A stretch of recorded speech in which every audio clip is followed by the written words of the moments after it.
सख्त गर्मी थी, कुआं गहरा था और एक बेज़बान प्यास से मर रहा था। अब सुनो पूरी कहानी। वाकया बनी इस्राइल का दौर था।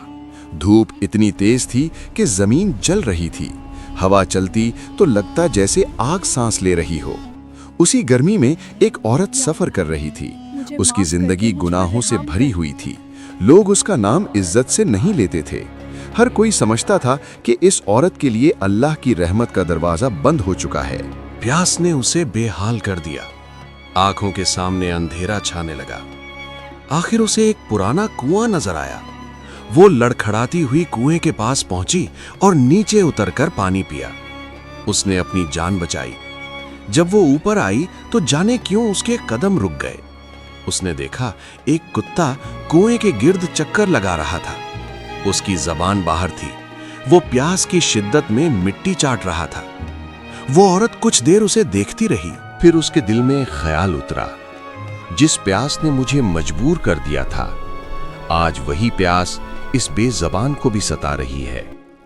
उस वक्त न कोई देख रहा था, न कोई तारीफ करने वाला था, न कोई सवाब की बात, सिर्फ रहम था।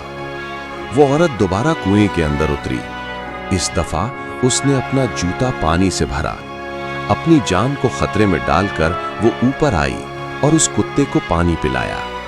कुत्ता पानी पीता रहा और उस औरत की आंखों से आंसू बहने लगे। अल्लाह की रहमत। उस एक अमल पर आसमान का फैसला उतर आया।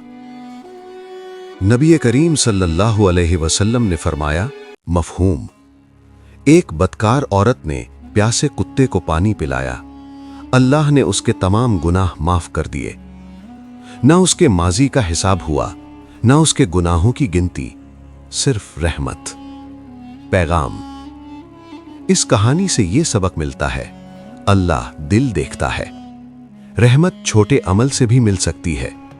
कोई भी इंसान इतना गिरा हुआ नहीं कि अल्लाह उसे उठा ना सके।